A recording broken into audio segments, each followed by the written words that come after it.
कुछ मर्यादाओं में रहकर ये छात्र संघ चुनाव होने चाहिए।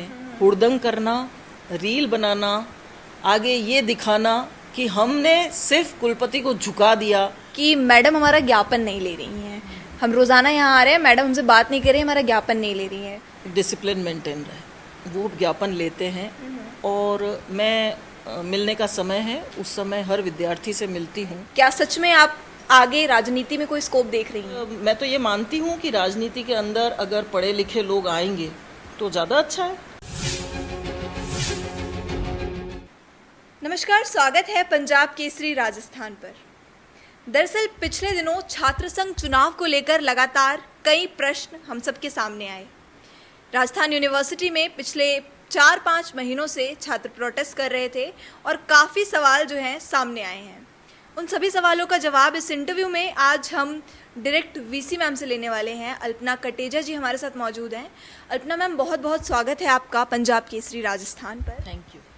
तो सबसे पहले सवालों के सिलसिले में आगे बढ़े हम, उससे पहले मैं एक प्रमुख बिंदु पर आपका ध्यान थोड़ा सा केंद्रित करना चाहूँगी कि जैसा हम सब जानते हैं छात्र संघ चुनाव बीते 2-3 साल पहले बंद करा दिए गए राजस्थान यूनिवर्सिटी के अंदर।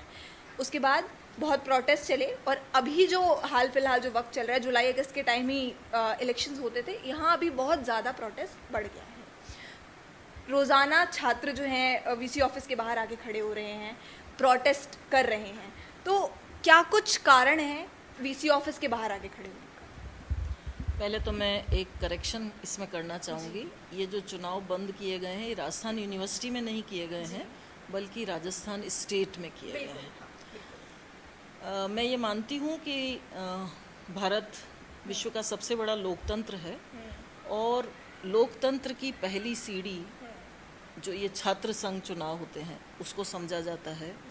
ये बात भी बहुत सही है कि आज अगर हम देखें तो विधानसभाओं में, संसद में कई ऐसे नेता हैं जो छात्र राजनीति से निकले हैं, लेकिन कुछ मर्यादाओं में रहकर ये छात्र संघ चुनाव होने चाहिए। इसी को ध्यान में रखते हुए लिंगदो कमेटी बनी थी और लिंगदो कमेटी ने अपनी कुछ रिकमेंडेशंस दी थी। लिंगदो कमेटी के रिकमेंडेशंस के अकॉर्डिंग चुनाव कराए जाएं। इस मैंडेट के साथ में 2010 से चुनाव फिर से शुरू किए गए थे। राजस्थान स्टेट की ही मैं बात कर रही हूँ। आज भी कई स्टेट्स में चुनाव बंद हैं। उसकी वजह यही है कि हम उस लिंगदो कमेटी के रिकमेंडेशंस के अकॉर्डिंग हम करा नहीं पा रहे हैं और सिर्फ इसी वजह से ये 2022 के बाद से बंद हो गए। तो ये निर्णय जो है ये राजस्थान विश्वविद्यालय को नहीं लेना होता है और छात्र अपनी चुनाव की मांग को लेकर के आते हैं, वे हमें ज्ञापन देते हैं, उसे हम लेते हैं। कुछ आरोप ऐसे भी थे कि मैडम हमारा ज्ञापन नहीं ले रही हैं, हम रोज़ाना यहाँ आ रहे हैं, मैडम हमसे बात नहीं कर रही, हमारा ज्ञापन नहीं ले रही हैं। तो क्या कुछ कारण था और क्या ये आपकी जिम्मेदारी है वो ज्ञापन लेना? देखिए, आप यूनिवर्सिटी में जो सिस्टम है उसको अगर देखें तो चीफ प्रॉक्टर होता है, पूरा प्रॉक्टोरियल बोर्ड होता है और उसके अंदर कई मेंबर्स होते हैं। उनका काम है कि यूनिवर्सिटी के अंदर डिसिप्लिन मेंटेन रहे। वो ज्ञापन लेते हैं और मैं मिलने का समय है, उस समय हर विद्यार्थी से मिलती हूँ। लेकिन अगर हमारा उद्देश्य हुड़दंग करना, रील बनाना, आगे ये दिखाना कि हमने सिर्फ कुलपति को झुका दिया, हमारा उद्देश्य अगर सिर्फ राजनीति भर करना है तो वो कुछ भी कह सकते हैं, इस पे मैं नहीं कहना चाहूँगी। जी मैम, इसके अलावा अगर हम आगे बढ़ें तो RUSA फंड लैब्स के बारे में एक जानकारी मिली थी। उसमें बताया गया था कि लगभग 2.5 करोड़ रुपए का जो है फंड लैप्स हुआ है। तो उसके पीछे क्या कारण है? रूसा का जो फंड आप कह रहे हैं, मेरे आने के बाद में कम से कम भी 15 करोड़ यूज़ हुए हैं और उनको रिलीज़ कराना, उनको प्रॉपर यूटिलाइज करना, हर चीज़ को एक्सपीडाइट करना, ये सब किया है। लेकिन हम सारे काम नियमों के अंतर्गत ही करेंगे, नियमों में रहकर ही किए जा सकते हैं। अगर कहीं पर रूसा से कहीं पर कोई रेस्ट्रिक्शंस हैं तो उसमें नहीं किया जा सकता है, तो कुछ दिक्कतें हो सकती हैं। रूसा नोडल ऑफिसर से आप बात कर पाएंगे, वो बेहतर आपको इस पे बता पाएंगे। जी बिल्कुल जी। मैम इसके अलावा राजस्थान यूनिवर्सिटी को नैक में A+ ग्रेड मिला, ठीक है, उस पर भी कुछ सवाल खड़े किए गए कि राजस्थान यूनिवर्सिटी के अंदर कहीं पानी जमा हुआ है, कहीं गंदगी है।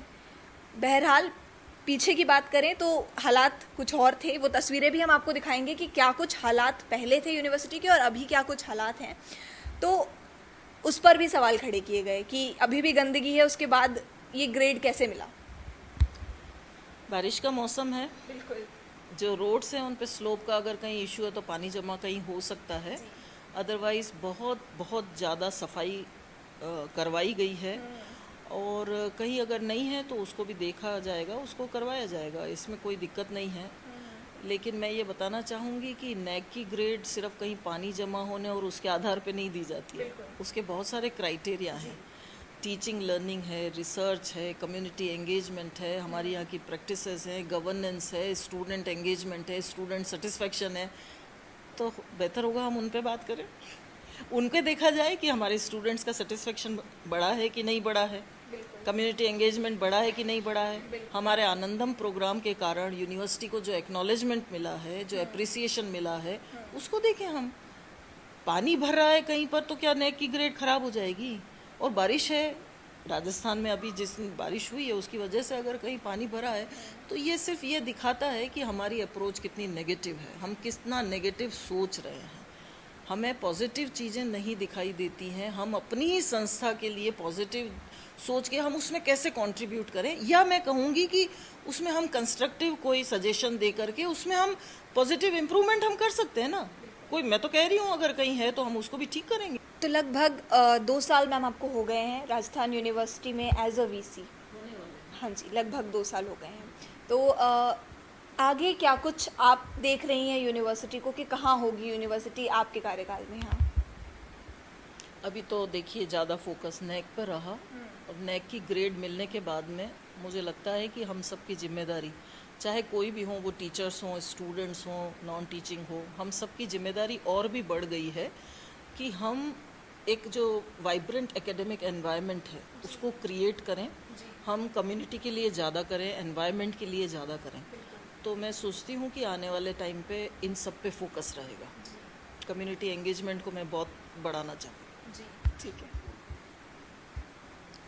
जब सवालों की बात कर रहे हैं हम कि बहुत सारे सवाल यहाँ पर उठ रहे हैं, ऐसे में एक अनोखा सवाल जो मैंने सुना वो मैं आपको बताना चाहूँगी कि छात्र ये कह रहे हैं कि मैडम को राजनीति में आना है, इसलिए वो जवाब नहीं दे रही और फ्रेम ढूंढ रही हैं। क्या ढूंढ रही है? फ्रेम ढूंढ रही हैं। अच्छा। तो कहाँ तक ये बात सच है? क्या सच में आप आगे राजनीति में कोई स्कोप देख रही हैं?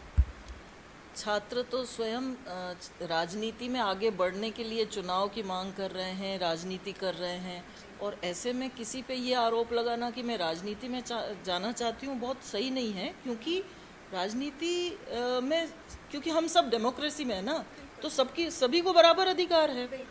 और मैं तो ये मानती हूँ कि राजनीति के अंदर अगर पढ़े लिखे लोग आएंगे तो ज़्यादा अच्छा है। तो मेरा तो ख्याल है कि सभी को इसके लिए प्रयास करने चाहिए।